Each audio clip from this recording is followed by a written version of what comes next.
Okay, been asked this question a million times. How does VetTV prevent suicide? There's a couple other questions that we have been asked many times, and they will end up being addressed in this. One of those questions is also, what can I do to help? What can I do to prevent suicide? We see that in our DMs all the time. Hey, I want to help. What can I do? Watch this, and you'll learn. I want this video to specifically answer the question, how does VetTV prevent suicide? Because I want that clarity to exist amongst everyone who is involved in veteran television, to include the audience and any of our creators. So, how do we prevent suicide? We prevent suicide by making people feel less alone. We make them feel less alone by making them feel understood. And we make them feel understood by letting them know there are other people out there who have experienced what they have experienced, who felt what they felt, and thought what they've thought. That's a powerful thing. And we do that by connecting veterans together who have shared experiences. Now, these shared experiences are usually their military experience. Now, the more specific the experience and the more intense the experience, the greater the connection between them, and therefore the greater the potential for understanding. So, just give you an example. In my opinion, right? I don't have data and science to back this up. I just have years of experience with the military community and with mental health and with connection and with suicide prevention. The most intense connection between two veterans is likely two guys who were in a fighting hole together. Could be guy and girl, but two grunts in a fighting hole. A buddy pair who went to combat together and experienced some intense ass shit, right? Those two had got to know each other really fucking well. They have a sense of understanding and connection and bond that very few people on the planet will ever have, and that they will share with very few other people, right? It's unlikely that their wife or their children will have that intensity of connection and bond as someone who served in the same fighting hole as someone else. Now, it's definitely possible, but I want to use these as reference points to make things simple for people. Just buy into this and then and work with it and run with it, right? So they have a shared experience that will help them help each other feel understood and therefore not alone till the day that they die. So that connection exists there. Well, where's the next really great connection from the military experience? It's two guys who went to combat together in the same squad or same truck. And then after that, same platoon, same company, same battalion. Right? And then after after you get past company and battalion, then I think the great connector amongst veterans is the battlefield. Right? The battlefield that you fought on is a very special place. You'll never forget it. And therefore, the connections that or the people that you meet who fought on the same battlefield as you, you guys will immediately be connected and have things to talk about. If you threw a bunch of people in a room together who'd been to Al-Assad, or Al-Taqaddam, or Camp Fallujah, or Fob Jackson and Sangin, you put a bunch of people in a room, different ages, ranks, colors, genders, MOSs, doesn't matter what. You put a bunch of people who've been to Al-Assad in a room together, and they're gonna have this incredible fucking connection and bond, right? They're gonna be talking to you, oh, no way, you were out, when were you out at Al-Assad? Oh, I was there in 05, 06, get the fuck out of here. I was there at the tail end of 05. Fucking, do you remember when that suicide bombing happened? Do you remember when fucking Sergeant Major so-and-so gave that speech? And you remember when the general fucking came in? You remember those rockets that fucking hit just missed the propellers of that helicopter as it was taking off? Like, yeah, I remember that. Where were you when that happened? It's insane, and it's powerful, and it's real, and it's fucking visceral to have those shared experiences. So, how do you make that happen? Well, the Silky Sykes have been doing that. And mind you, I put a lot of this stuff in my book back in 2015. At the very end of my book, I had this chapter on, actionable things that we can do to prevent suicide. And what it came down to, simplifying suicide prevention, comes down to facilitate connection between veterans with shared experiences. That's it. That was my thesis on suicide prevention, fucking 2015. And I didn't even realize until recently how that's guided the creative process for veteran television. Facilitate connections between veterans with shared experiences. Shared experiences like, well, we got the same MOS. We served on the same base. We served in the same unit, same platoon, squad, buddy pair, company, battalion, regiment, division, right? 82nd Airborne Division. Proud fucking division, right?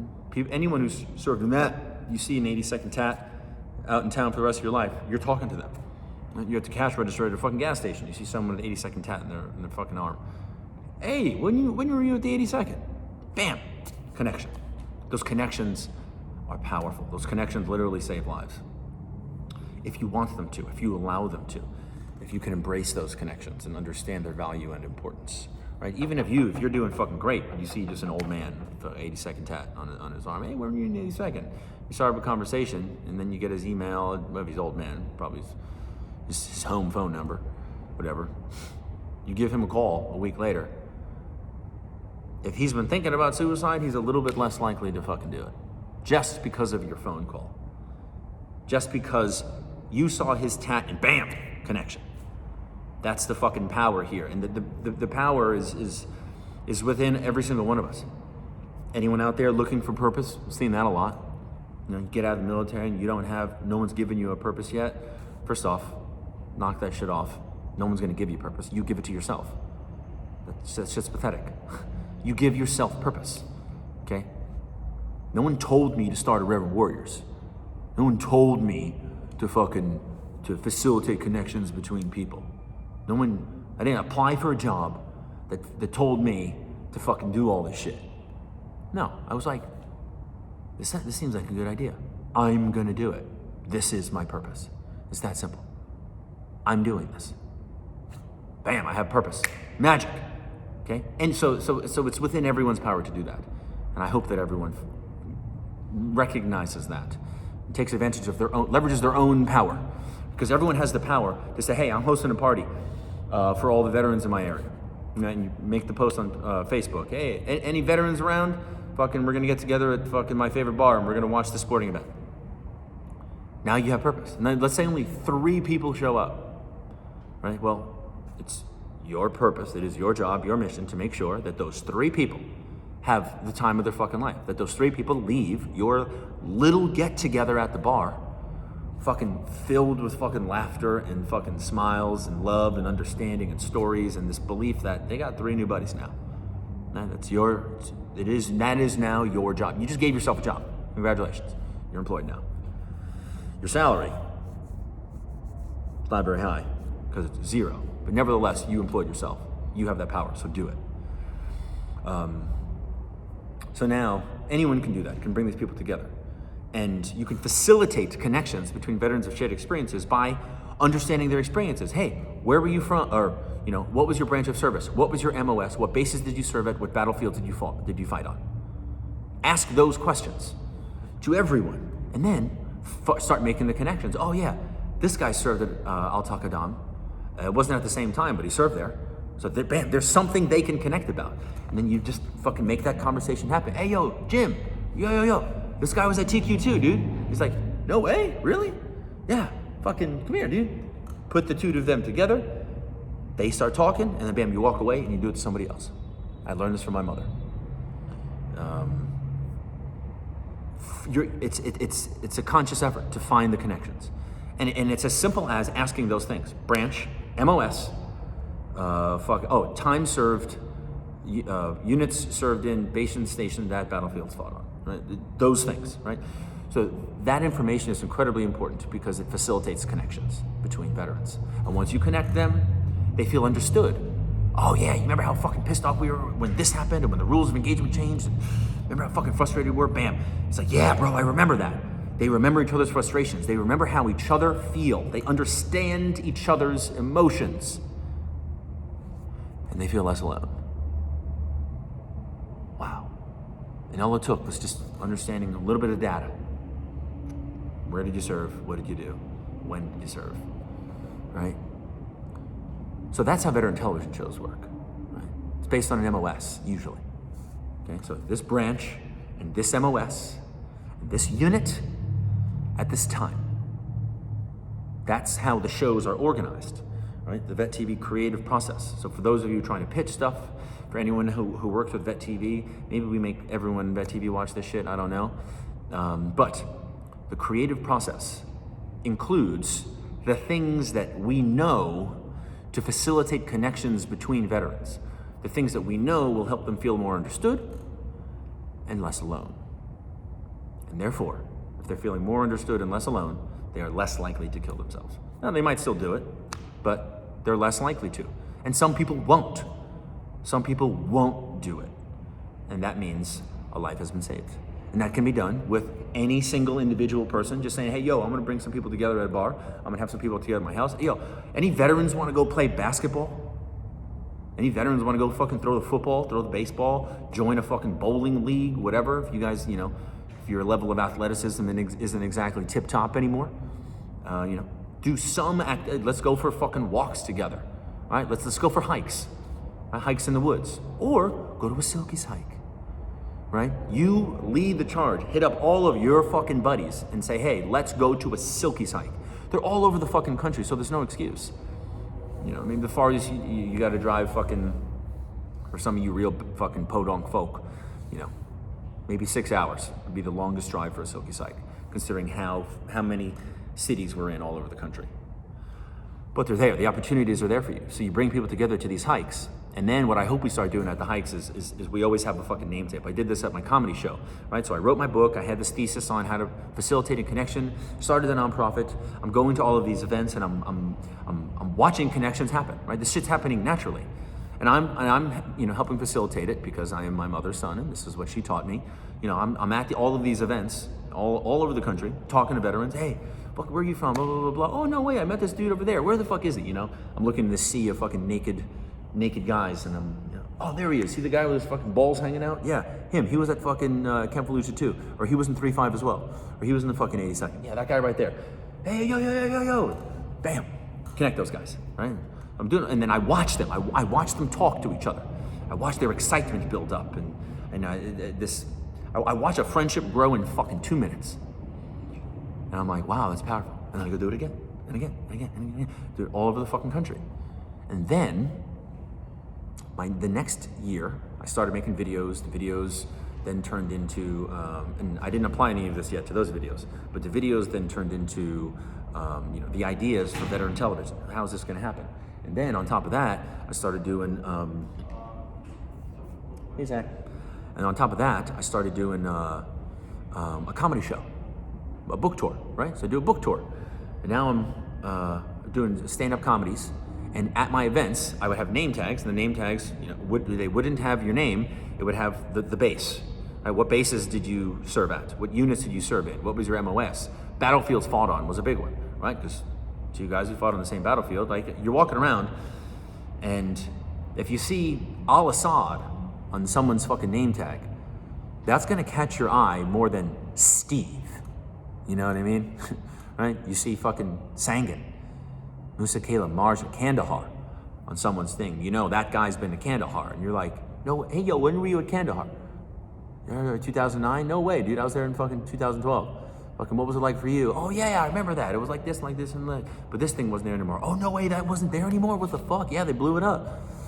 Fucking, and then bam, conversation. Blah, blah, blah. You watch the energy level climb when these two guys are talking. All right, so I facilitated connections between veterans with shared experiences on that comedy tour. I watched it happen. Right, before the shows, we'd always have a meet and greet, and then I would do my show, and then after the show, we always hang out, drink at the bar, tell the stories, make the connections fucking happen. And then, veteran television, the idea came about, and I'm conceptualizing the whole fucking thing. I didn't tell anyone for a while at first, because I was afraid someone would steal the idea, because I knew that shit was good as fuck, and then finally trademarked it, and then announced it to the world. And the whole idea for the business, one show that is about this MOS. This is about Marine infantry in Afghanistan in 2008. We went all the way down to the platoon. Fox Company, 2nd Battalion, 7th Marines, 1st Platoon. That's Lieutenant Murphy's platoon. Right? So anyone who's been there will relate to that. And same thing with recruiters. Same thing with Devil Docs, 7th ESB, and there's a host of other veteran television shows that has followed the formula, the format for this is the branch, the MOS, this is the time that this thing occurred, and then we're sourcing stories to make sure that we're fitting that, right? And every show falls into the Vet TV universe, right? And what is the Vet TV universe? It's American history. That's it. It is the history of American warfighters. That's what it is. We're historical fiction, right? Because we're sourcing the stories from truth. We're picking true things, true experiences, and we're putting them into one television show. And the idea is that everyone who has ever had that experience, it becomes their favorite fucking show they've ever seen. And that's why the shows have to be made in conjunction with those MOSs, right? You know, when we go to write these things, all of the fucking shows, it's constant engagement with the people the show is being made for. The people who were there, who lived that life, who lived in that world. It's them telling us their stories and telling us the things that they want to hear. Things that they would like to be in a television show. They helped design the show. We just got into an EOD group the other day, EOD Facebook group. And we're talking to them about this idea for a show that we want to make for EOD techs. And they were like, we kind of like the idea of like having The Office. Like The Office meets It's Always Sunny. And we're like, oh, okay, tell us more. We literally start developing the format of the show with them for text because it's made for them. So it's like, oh wow, we came into this with this idea, thinking it was good, and the audience, the community that this is made for, because we're community filmmakers, the community says, no, this is what we want. I was like, okay, cool. Well, we're here for you. We're here to make the shit you want to see, so cool, retweet. Guess the format's gonna be like The Office and It's Always Sunny in Philadelphia. Bunch of fucking techs standing around the fucking bar, because they always have a bar in their compounds, and telling stories, and then we can flash back, and then we can go out, fast forward, and you know, they developed their show's format. And the idea is that every EOD tech who has ever served says, that's my favorite shit. Like, they nailed it. Like, if I was to want a show for EOD, that's what I would have wanted to be. Vet TV fucking did it. That's the goal of every single television show that Vet TV creates. So within the creative process, we have to focus on the key data points, the key connectors that facilitate connection between veterans with shared experiences. Branch, MOS, years served, and bases served at battlefields fought on. You start with those things, and you're gonna prevent suicide, because you're gonna bring together the people with shared experiences. And then when they watch on the screen, they watch all of the things that they used to be frustrated at. They're like, oh my God, I remember that. Oh, God, I want to fucking kill that guy. Or I remember how fucking sad that was. Oh God, that was miserable. But we don't want you to be sad for more than like a couple seconds of Vet TV, and then bam, something funny will happen, and we'll get you laughing, and then we'll have you remember something else very soon after. And that's the key to the business. The key to the business is to build around the data points that we know will connect people, that will facilitate connections between veterans, and therefore prevent suicide. Increase understanding, decrease loneliness, prevent suicide. That's the formula for this business. That's why we've been successful thus far, and that's why we're going to continue to be successful, because we're always focused on the community. What do they want, and how do we bring them together? You bring a bunch of people together to laugh and have a good time, good things are going to happen. It's impossible not to. With an intention like that, right? Intention is probably looked at as a gay thing in the military, but that's because the military is full of fucking pussies. But intention is everything, right? And if the intent is to bring people together, to make them feel not alone, to make them feel understood, good things are going to happen. And that's what has happened. Look at this. We're in our fucking warehouse right now, where we have, it's a firehouse where we have our sets built. Look at this shit. Look at that shit. There's one set, there's another set. Just like, well, we're just recreating y'all's experiences in a way that you want to watch it, so that you're entertained. And intrigued. The connection has been facilitated. So anyway, to everyone, every part of the audience, please make sure that you continue giving us your experiences so that we can recreate them accurately. If you're a current member of Veteran Television, make sure that you, in every part of your marketing, in every part of your show creation, in the creative process for anything, the design of our office Everything needs to come down through those data points of MOS, fucking branch, time served, and bases and battlefields served on, right? Everything has to include that. That's the key to connection. And so to all of and to everyone who wants to work for VetTV in the future, whether it's, writer, director, marketer, fucking janitor, whatever, you'll get our attention by showing us that you understand what the business is all about. Because yes, we make comedy. Yes, we make fucking dark, atrocious comedy because it's the best. But everything is intentional. And if you show us that you understand the intent and the mission behind everything, then you're more likely to get a job with us. And then also, if you're going to write a script, make sure that your script has those data points. If it doesn't, I'm not going to read it, because somebody else is going to read it before it gets to me, and they're going to say, don't bother reading that. It doesn't have the stuff that we know you want, that we know the business needs. So in any case, keep that stuff in mind. That's how, and to everyone else who wants a purpose, and they themselves want to feel less alone, make sure you bring veterans together. You talk to any Silky Site coordinator, right? Those events they are not easy. So not everyone's going to get that opportunity to run a Silky Site, but if you ask anyone who has run a Silky Site or is still doing so, and ask them why they do it, the majority of them are going to say it's because it helps me, as in them, right? The Silky Site helps them. Them being in charge of a hike, that's a lot of purpose. That's huge. It's a lot of fucking purpose. It's going to make them feel good to watch all of these other veterans come together and have a beautiful time, right? So it's within everyone's power to prevent suicide, because everyone has the ability to facilitate connections amongst veterans who have served, who have shared experiences. And if you're looking for purpose and you don't just at least start there, that's like, what are you even doing? Like, stop talking about it. Don't act like you want it if you're not actually just taking a little step. Because a little step is all you need. You just bring one person together. And then next week you bring two. And then you bring three. And then you bring four. Right? When I first started my comedy shows, there's like fucking 10 people.